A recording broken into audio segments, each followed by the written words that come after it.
पहली बात तो दयालु हम कोई बाबा नहीं हैं। बागेश्वर बालाजी के कृपा पाना, बाबा की लंबी लंबी दाढ़ी भी होती है ना, अपनी तो है ही नहीं है। हम पहली बात तो कोई बाबा नहीं है, और दूसरी बात हमारा ध्येय है राम नाम से जोड़ना, और सबसे बड़ी दवा और सबसे बड़ी दुआ राम नाम है। और दवा की दृष्टि में अगर कहें तो मुझे एक शायर की बात याद आ रही, कहो तो सुनाऊं। जिसे मैं की हवा लगी उसे ना कभी दुआ लगी ना दवा लगी। गुरुदेव जो आपका एक हिंदू एक गाय वाला संदेश है, वो इस समय सभी लोगों के सर चढ़कर बोल रहा है जी। तो सर, नव युवा में आप इस संदेश को कहाँ कैसे पहुँचा पाएंगे? इसका माध्यम क्या होगा? इसका माध्यम आप सभी होंगे। आप जैसे अगर हमारे भारत के ईमानदार पत्रकार इस संदेश को, क्रांतिमय संदेश को जन जन तक पहुंचाएंगे तो निश्चित रूप से गौशाला नहीं हो पाए, एक हिंदू एक गाय, एक हिंदू ना भी रखे तो एक हिंदू परिवार भी अगर रख ले, अथवा वो ना रखे तो हमारा तो दृढ़ संकल्प है, और भारत के पूरे गुरुओं को ये संकल्प लेना चाहिए। अगर उनके अंदर गौ माता के प्रति लाड़ है, प्यार है, दुलार है, ममत्व है, और उनकी पीड़ा नहीं देखी जाती, तो मैं पूरे भारतवर्ष के गुरुओं से प्रार्थना करूंगा, चरणों में निवेदन करूंगा कि आप अपने अपने शिष्यों को जरूर ऑर्डर दें कि दिस इज माई ऑर्डर, कि एक एक गुरु दीक्षा लेने वाला शिष्य गौ माता जरूर रखे। बहुत जल्दी गौ माता सुरक्षित होगी, संरक्षित होगी, भारत हमारा समृद्ध होगा, विश्व गुरु बनेगा। को लेकर दुष्प्रचार भी काफी किया जा रहा है, कहीं ऐसी साइडें भी आई हैं, सोशल साइडें भी हैं, कहीं पे दुष्प्रचार होता है। कुछ सनातनी लोग हैं वो भी इस पे लगे हैं, तो उसको लेके कैसे डिफाइन करेंगे? टिप्पणी कमेंट करने वालों ने भगवान राम को भी नहीं छोड़ा। हम तो आम आदमी हैं, भगवान राम के नहीं ये हुए हैं तो ये हमारे कब होंगे? और यही हमारे देश का दुर्भाग्य है कि हमें जितना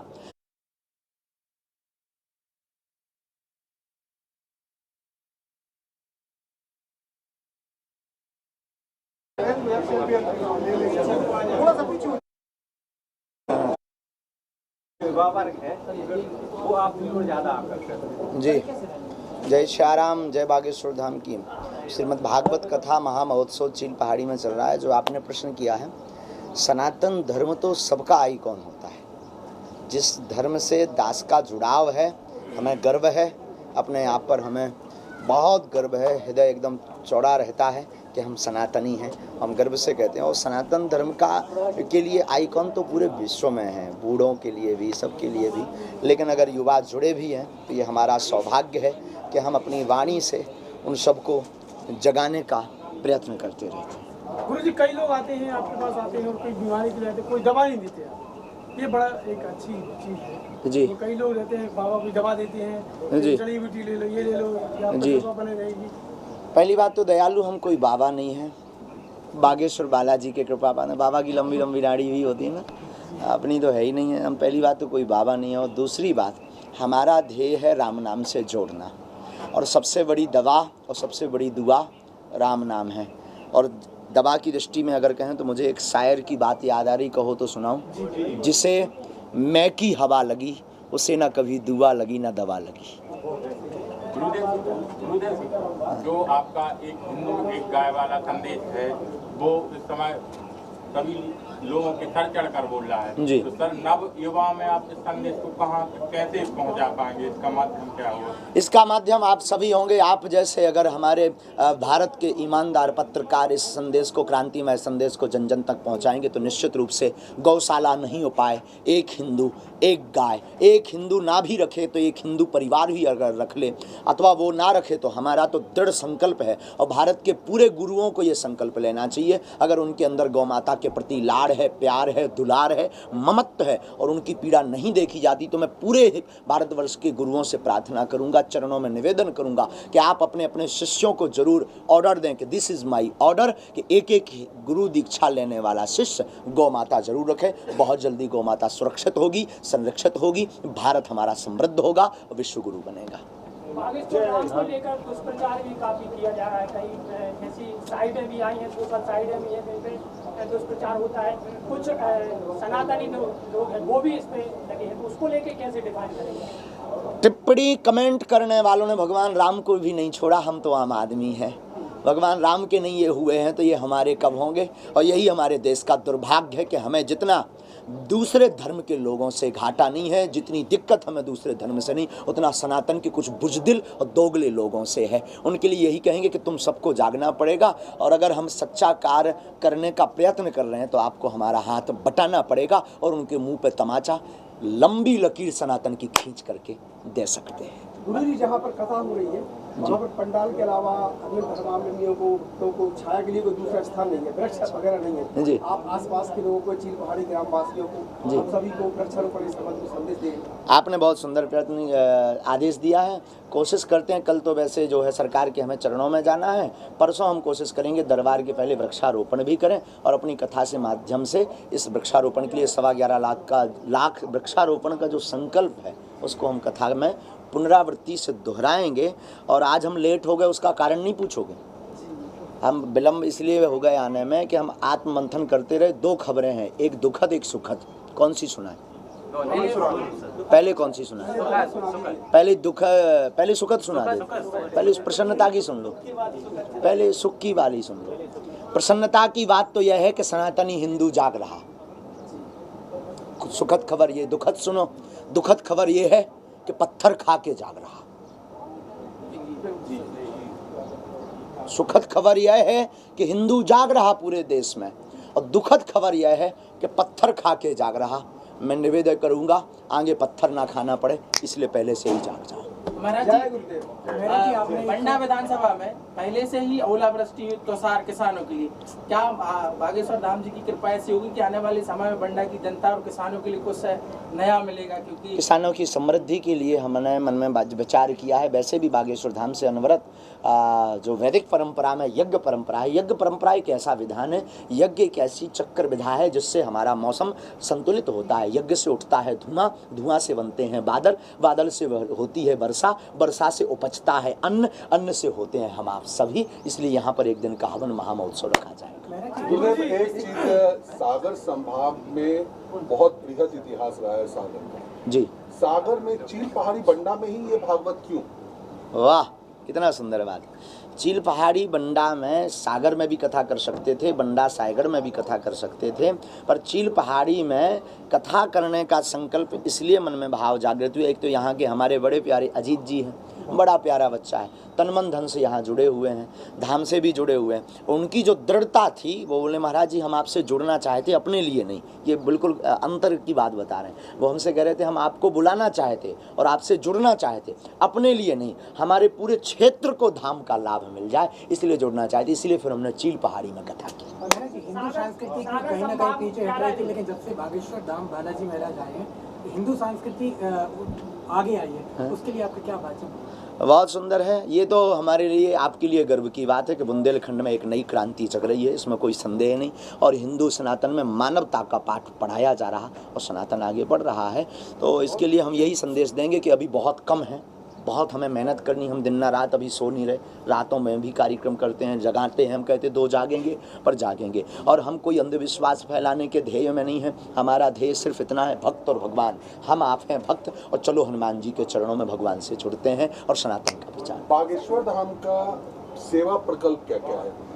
बहुत जनमानस के मन में बहुत सारी शंकाएं आशंकाएं हैं जी। हमारा जो सेवा प्रकल्प है वो क्या क्या है, इसके बारे में लोग जानना चाहते हैं। बागेश्वर धाम भारत का पहला ऐसा तीर्थ है जहाँ दरबार निःशुल्क है, जहाँ अर्जी निःशुल्क है, जहाँ पर रुकना निःशुल्क है, और वहाँ पर दिन में 12 बजे से 2 बजे तक, रात्रि 8 बजे से 10 बजे तक प्रतिदिन भंडारा भी निःशुल्क है। और सनातन के लिए, आप सबके लिए गौरव का तीर्थ इसलिए बागेश्वर धाम है कि वहाँ पर आने वाली संपूर्ण चढ़ोतरी दान पेटी की राशि से मठ मंदिर नहीं बनाए जा रहे हैं, न गाड़ियाँ खरीदी जा रही हैं, न हम अपने लिए वस्त्र खरीदते हैं। वहाँ की चढ़ोतरी से हर वर्ष शिवरात्रि को गरीब बेटियों का विवाह करवाते हैं। ये अद्भुत कार्य बागेश्वर बुंदेलखंड का मध्य प्रदेश के बुंदेलखंड की बात करें तो सागर जो है मुख्यालय, आपकी कथाएं तमाम क्षेत्र में आसपास हो चुकी है, लेकिन सागर मुख्यालय जो है वहाँ पर अभी तक आपने अपना आशीर्वाद नहीं दिया, जबकि वहाँ का शिष्टमंडल कई बार कर चुका है जी। इसके पीछे कोई वजह नहीं, हनुमान जी की कोई प्रेरणा होगी। हम यही कहेंगे कि और जागृति, हमें लगता है कथा पाने के लिए प्रभाव की आवश्यकता नहीं है, भाव की आवश्यकता है।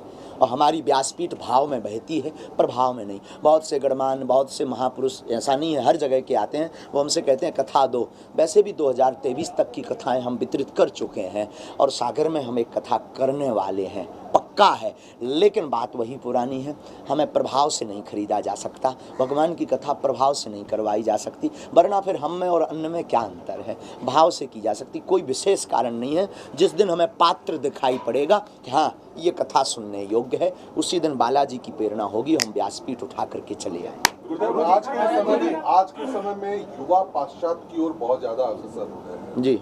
आपकी तरफ से पूरे समाज के युवाओं के लिए क्या दिशा निर्देश है? युवा पाश्चात्य की तरफ ये बढ़ती, आप लोग बैठ जाइए, युवा पाश्चात्य की ओर इसलिए बढ़ रहे हैं क्योंकि ये गंदी मूवी, ये फिल्मी गाने, इन्होंने देश को बर्बाद कर रखा है। हम तो यही कहेंगे कि मूवियों से बचो, फिल्मों से बचो। जो टीवी पर, या हम भी हों, बुरा मत मानिएगा, टीवी पर आने वाले लोगों को अपना हीरो मत मानो। भारत के संत अपने माता पिता को जिस दिन युवा अपना हीरो मानने लगेंगे, देश के सैनिकों को जिस दिन हमारा युवा असली हीरो मानने लगेंगे, उसी दिन हमारा सनातन और हमारा युवा सुधर जाएगा, सनातन बढ़ जाएगा। महाराज जी, खरगोन की घटनाक्रम पे कुछ बोलेंगे? खरगोन में जो घटनाक्रम आज ही बोले हैं, कहा ना हमने, आत्ममंथन हम कर रहे थे। हम बहुत ज़्यादा राजनीति से हमारा कोई संबंध नहीं है, तो बहुत कम शब्दों में हमने कहा ना कि भारत हमारा जग रहा, सनातन हमारा जग रहा, हिंदू जग रहा। ये सुखद खबर पर दुखद, ये पत्थर खा के जग रहा। आखिर कब तक पत्थर खाओगे? आओ एकजुट होते हैं।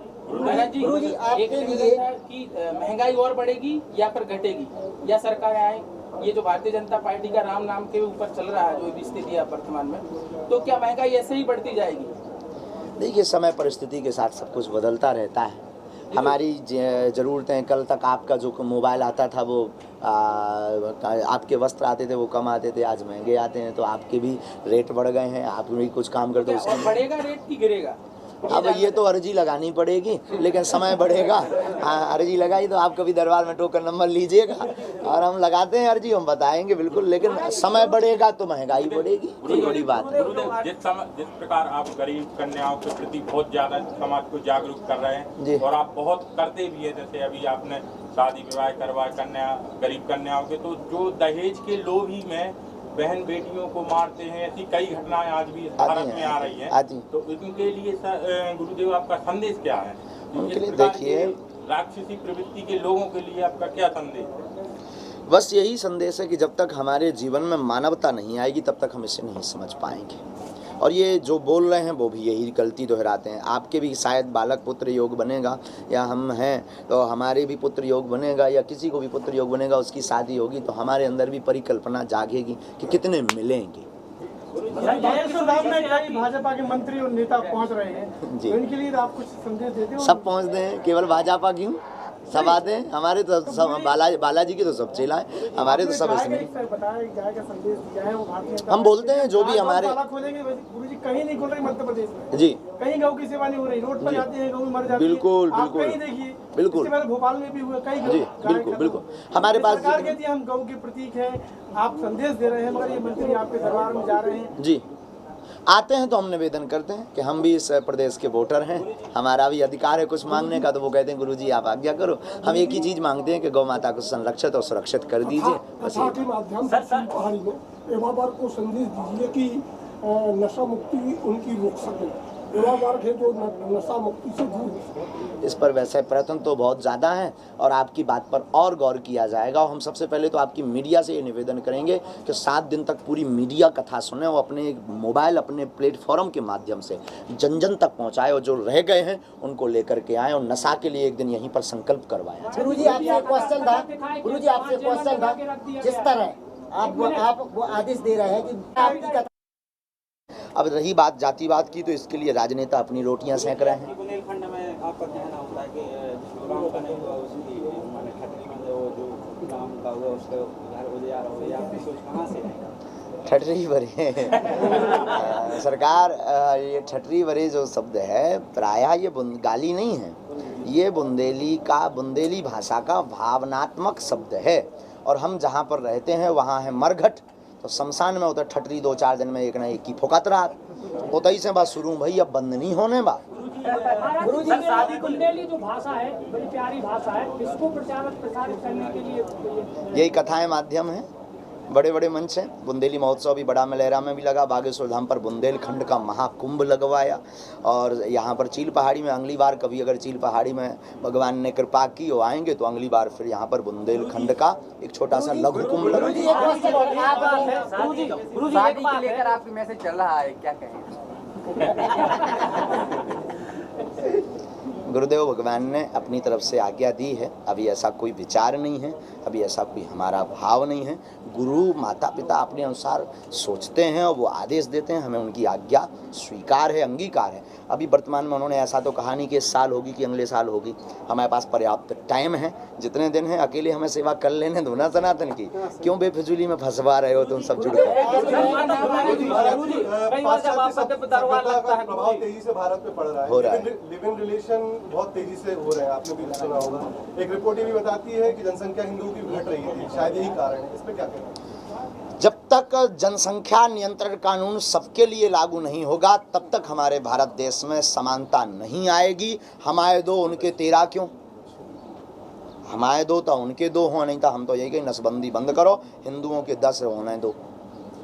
इससे ही ये व्यवस्था बन सकती है कि भारत हमारा, हिंदू हमारा, हिंदुस्तान। लेकिन इस चीज में देखने को यह है कि सरकार तो हिंदू चला रहे हैं, मुस्लिम नहीं चला रहे कहीं से, तो योजना तो हिंदुओं को बनाना है जी। ये फिर कहाँ हो जाता है? सरकार तो हिंदू के, प्राइम मिनिस्टर भी हिंदू है, मुख्यमंत्री भी अब मध्य प्रदेश के हिंदू हैं, उत्तर प्रदेश के भी हिंदू हैं, फिर ये कहाँ चला जाता है?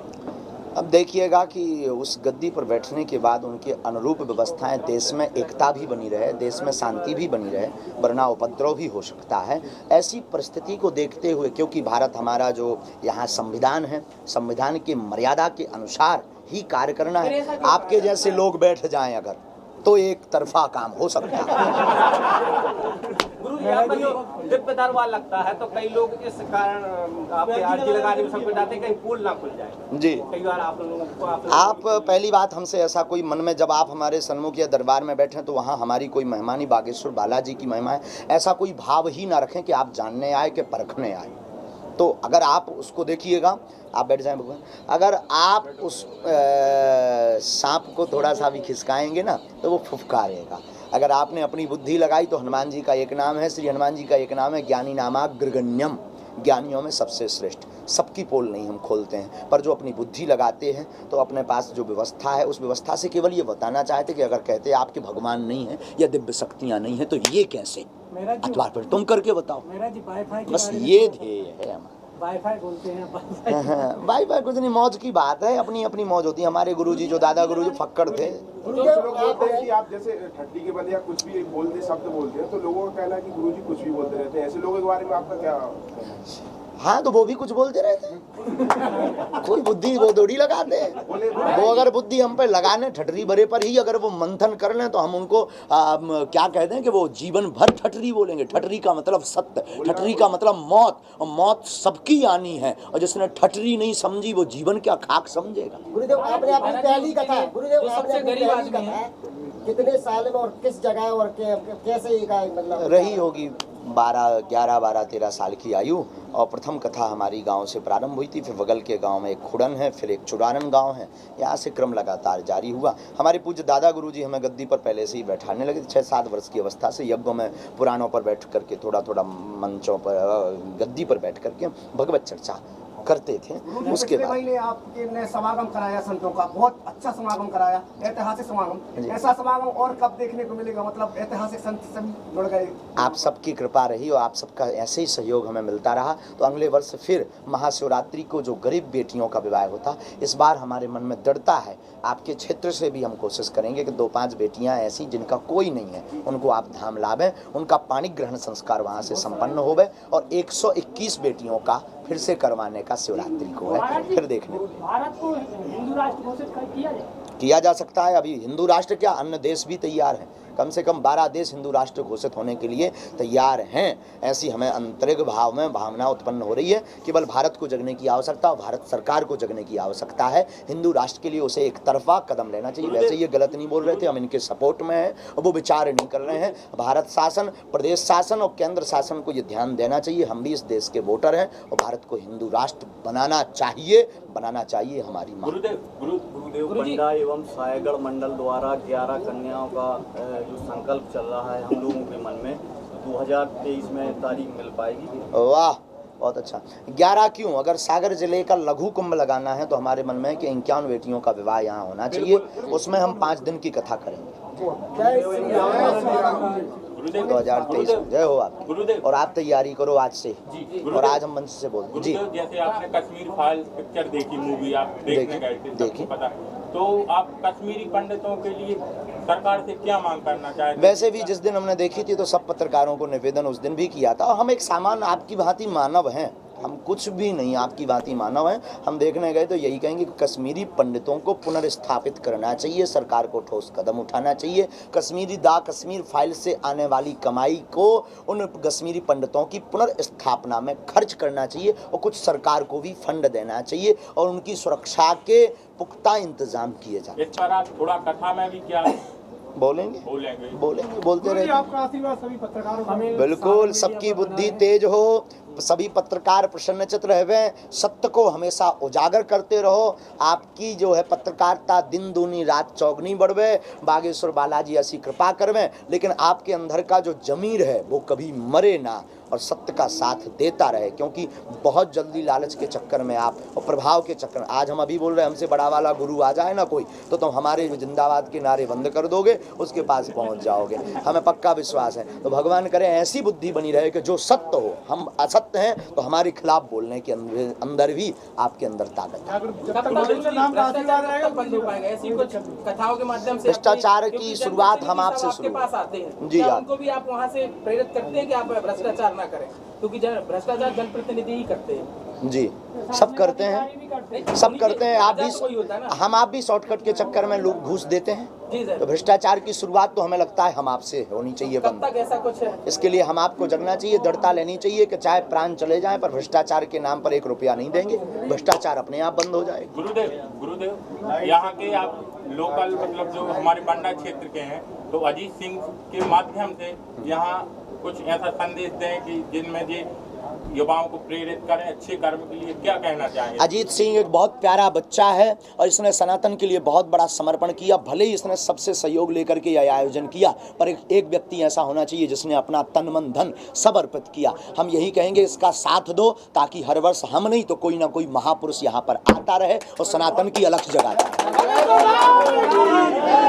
बोलो बालाजी सरकार की।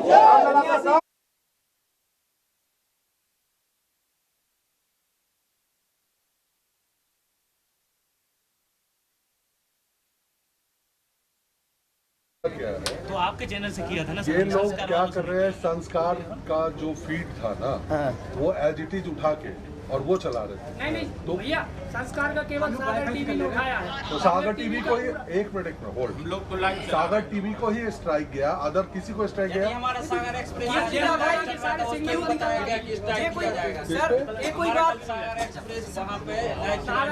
क्यों दिया? सुन तो लेंगे आप पूरा। सागर एक्सप्रेस, सागर न्यूज ने वो चलाया था संस्कार का भी, इसी कारण वो भैया आए हुए थे, उनको बता दिया था कि आप किसी की प्रॉपर्टी पे आप कॉपी करके नहीं चला सकते ना, आप अपना कैमरा लगाइए और चलाइए। अजीत जी से बात हुई थी, अजीत जी से उन्होंने कहा था कि लाइव चला, वो मैंने प्रयास किया, कॉपीराइट नहीं होता। सुनो